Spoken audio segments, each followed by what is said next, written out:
Alright, ladies and gentlemen, welcome back to more Mechabellum playing against Hoots. And this game definitely belongs into the fun category, at least for my opponent, because let's put it very bluntly, he's going to show some fun plays and not go for the hardcore win everything. We're starting out with Spider aggro versus Steel Ball aggro. In theory, I would assume that the Steel Ball player has an edge there, but with my positioning, probably not. We'll see.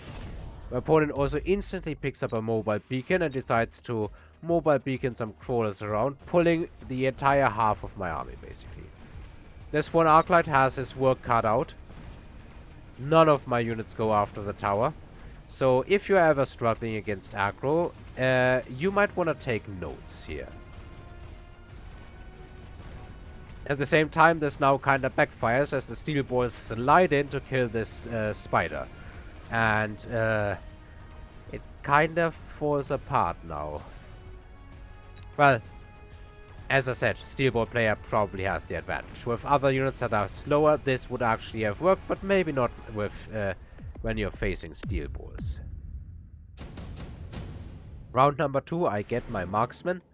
I was debating whether I should sell it because here is improved phoenixes. And if you know me, you know that I like improved phoenixes a lot.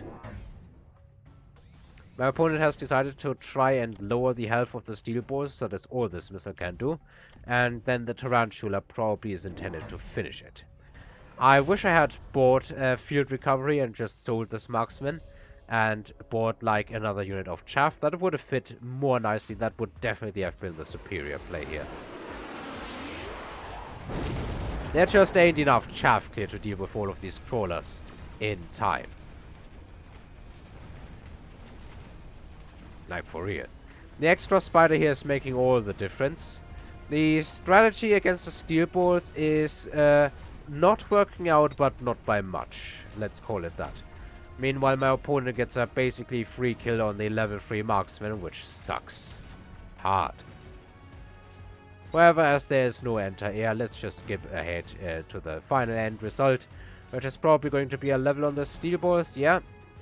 And this tarantula, or one of these tarantulas, if it gets a tower, might level, but the phoenixes aren't gonna let that happen.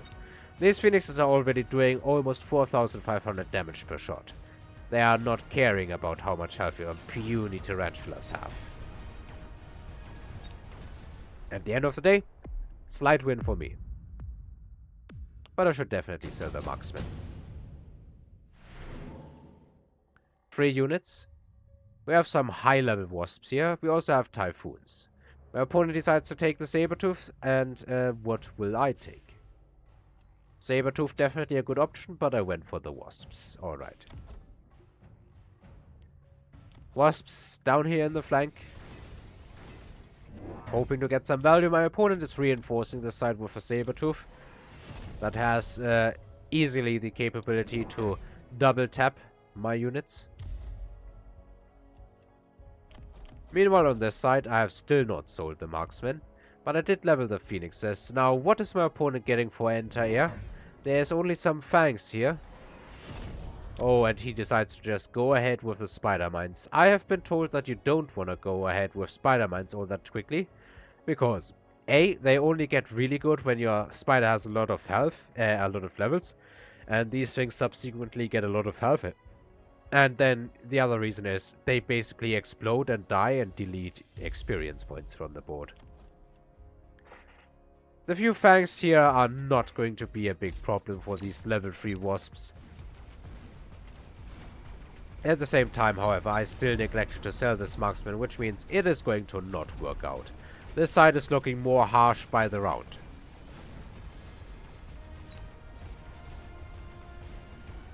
There's no stopping these spider mines.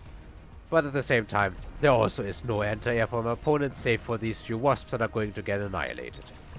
So I think it's fair to say we can speed this round up. My opponent has not gotten any anti-air, and that means he's going to lose this round as well, no matter how many towers he kills.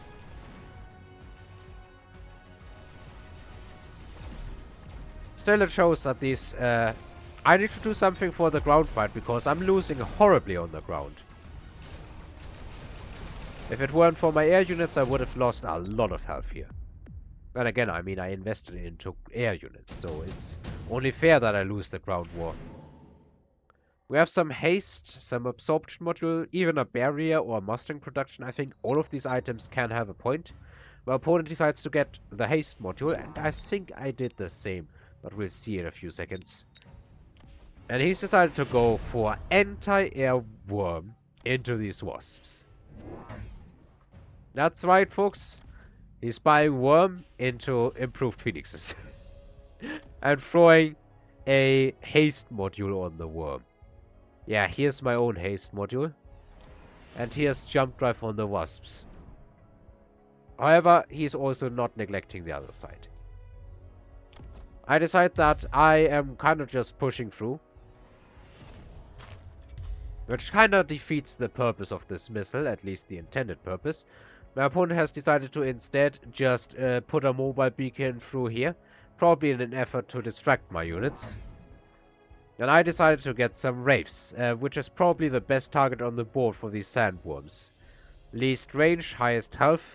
Sandworm does 11,260 damage. Will two-shot these Wraiths at equal level. I wonder if Sudden Strike puts it over the edge. Anyhow, these Wasps go ahead and decide to take the tower. In a few seconds. Steel Ball lasering down the worm. And all of the Wasps die to the missile still. Annoying, but what are you gonna do? Steel Ball is... not Steel Ball. The worm has died. There's once again no more anti-air, which means that these Wraiths are going to kill everything. Well, more specifically, this Wraith. It's almost leveled even.